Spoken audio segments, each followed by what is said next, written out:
차렷! 경례! 사랑합니다. 아침마다 여러분들 등교하면서 사랑합니다 인사 받았는데 이제 여러분들 얼굴 본 지 너무 오래됐네요. 우리 강아지들 벌써 3학년 돼가지고 이제 대학교 입시 앞두고 있는데 여러분들 너무 보고 싶습니다. 선생님이 여기 마음을 써놨어요. 여러분들 보여주려고 선생님 파마도 새로 하고 그랬는데 여기 체육관 한번 찍어주세요. 체육관. 여러분들 체육관 오랜만이죠? 체육관은 여전히 잘 있습니다. 자, 여러분들 잘 생존해 있으면 생존 신고를 밑에 댓글에다가 선생님 저 살아있어요, 선생님 잘 지내요, 선생님 보고 싶어요 생존 신고를 할 수 있도록 댓글 꼭 달아주시기 바랍니다. 자, 우리 선생님하고 고등학교 1학년 때 선생님하고 체육 배웠고 또 전학온 학생들이나 또 선생님하고 박준현 선생님한테 나눠서 이렇게 배웠던 학생들은 선생님한테 수업을 안 받았지만 고등학교 3학년 우리 체육 시간, 스포츠 생활 시간은 여러분들 선생님하고 이제 오롯이 1년을 수업을 하는데 오늘은 스포츠 생활 1강 우리가 그 전에 배워왔던 거 새로운 거를 배우기에는 고등학교 3학년 학습에 대한 우리 부담감이 많으니까 기존에 배웠던 거를 완성시켜서 더 좋은 모습으로 발전하는 방향으로 갑시다. 그래서 오늘 1강은 우리 배구에 대해서 기존에 배웠던 거를 정리를 하고 그리고 우리가 기존에 배웠던 배구에 대한 경기 방법, 경기 규칙, 경기 용어에 대해서 한번 간략하게 선생님이 얘기하는 것을 여러분들이 상식 수준에서 다시 되짚어보고 알아가는 그런 시간이 됐으면 좋겠어요. 선생님이 배구를 제대로 우리 과목으로 종목으로 선택한 이유는 우리 지금 3학년 올라간 학생들이 배구를 너무 좋아하는 걸 선생님이 알아서 선생님 배구를 선택했으니까 우리 여러분들이 좋아하는 배구를 한번 읊어봅시다. 여러분들 다 아는 거예요. 자, 배구는 선생님이 설명을 했는데 9인제 배구와 6인제 배구 두 가지 배구의 종류가 있다고 그랬어요.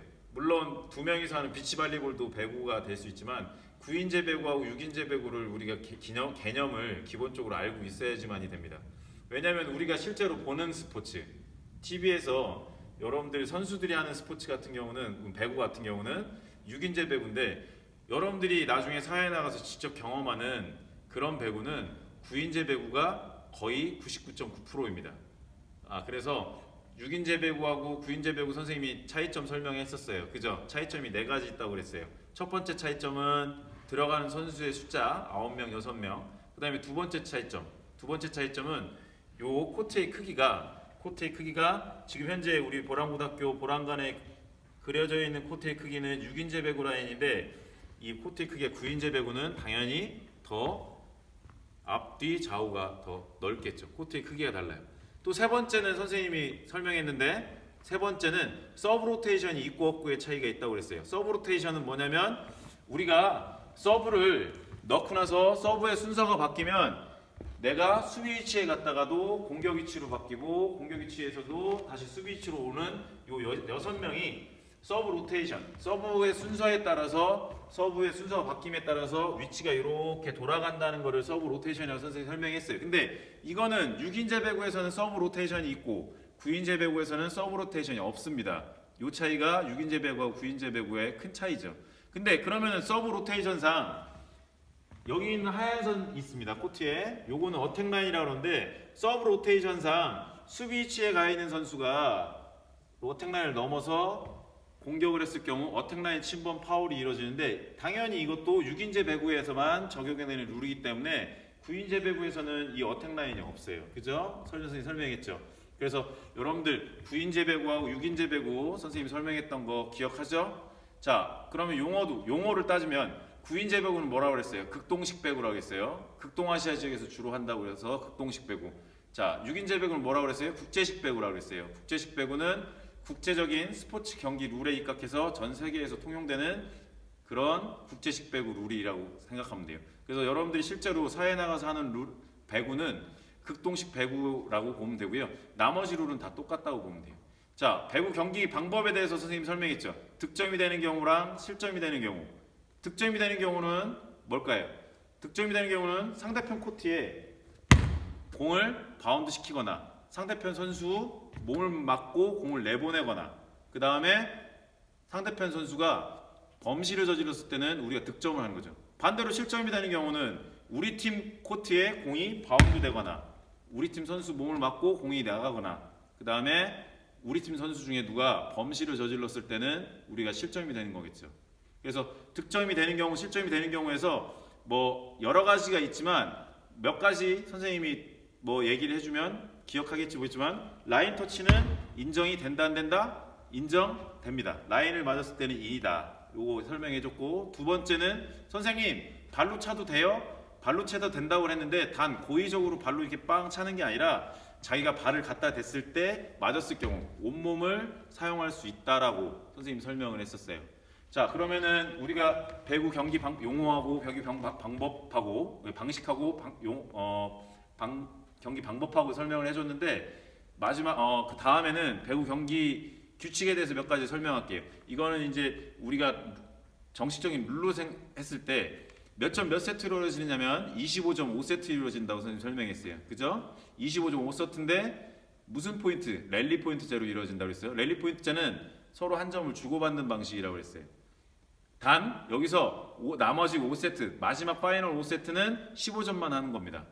뭐가 적용돼요? 듀스가 적용된다고 했어요. 그래서 한 줄로 요약하면 25.5세트 랠리 포인트제로 듀스가 적용되며 마지막 파이널 라운드, 파이널 세트는 다섯 번째 세트는 15점만 인정이 된다. 매치 포인트가 15점이다. 이렇게만 하면 되겠죠. 듀스는 여러분들 알다시피 서로 매치 포인트, 그 다음에 24대 24가 됐을 때 서로 2점이 먼저 나야지만이 승리할 수 있는 경기다. 이렇게 선생님이 설명했었어요. 자, 그러면 배구에서 우리가 하지 말아야 되는 범실의 종류 선생님이 설명했었죠. 범실의 종류 한번 알아보자. 자, 여러분들 다 아는 거예요. 첫 번째, 이거 뭐예요? 이거 알고 있죠? 밑에 댓글에 달아도 돼요. 홀딩이죠. 홀딩. 공을 잡는 경우 또는 공이 신체에 정지해 있는 상태를 유지해 있는 경우를 홀딩이라고 그러죠. 그래서 홀딩 요거 있죠. 그 다음에 더블 컨택트입니다. 더블 컨택트는 한 사람이 연속해서 공을 두 번 터치하는 경우, 두 번 접촉하는 경우가 되겠죠. 대부분은 더블 컨택이 어떤 경우에 발생하냐면 요렇게 두 번 터치를 하는 경우도 있지만 뭐 강하게 스파이크 날라오는 공이 빵빵 맞았을 경우도 더블 컨택이죠. 한 사람이 연속해서 두 번이 되면 안 된다는 거죠. 근데 여기서 얘 맞고 나 맞고 얘 맞으면은 연속이 아니기 때문에 가능하다라는 거죠. 요게 더블 컨택트 선생님이 설명했었죠. 그 다음에 오버타임 선생님이 설명했었어요. 예전에 기억나죠? 오버타임 뭐야? 한 팀이 3번을 넘는 경우, 3번에 초과하는 경우, 3번을 초과해서는 3번 이상 공을 터치를 하면 안 돼요. 그래서 리시브 받고 토스하고 스파이크하고 해서 3번 이상 초과하면 안 된다. 근데 선생님이 저번에 설명했었던 것처럼 이 네트에 맞고 떨어지는 공은 더블 오버타임에 해당이 안 된다.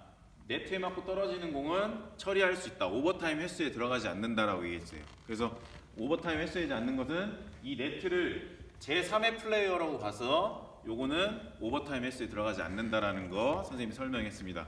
그 다음에 여러 가지 파울이 범실의 종류는 있지만 요 3가지 정도만 알아두고 이제 엄격하게 국제식 배구에서는 적용이 되는 룰이 네트 터치. 네트를 건들면 안 된다고 했는데 네트를 위에만 건들면 안 되는 게 아니라 이 밑에까지도 건들면 안 돼요. 터치 네트.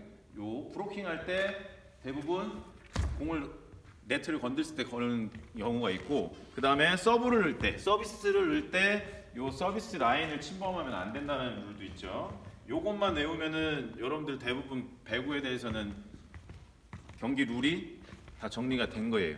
그래서 요거 말고는 여러 가지 또 룰이 있지만 그거는 배구 경기를 우리가 실제로 학교에서 나와서 하다 보면은 여러분들이 선생님이 알려줄 수 있을 것 같아요. 요거 정도만 이제 어차피 학교 나와서 선생님하고 요 정도 시간에서는 배구 배웠던 것들에서 상기하는 시간을 가질 건데 요거를 미리 인터넷을 통해서 선생님 영상을 보고 미리 한 번만 보고 수업에 참여하셨으면 좋겠습니다.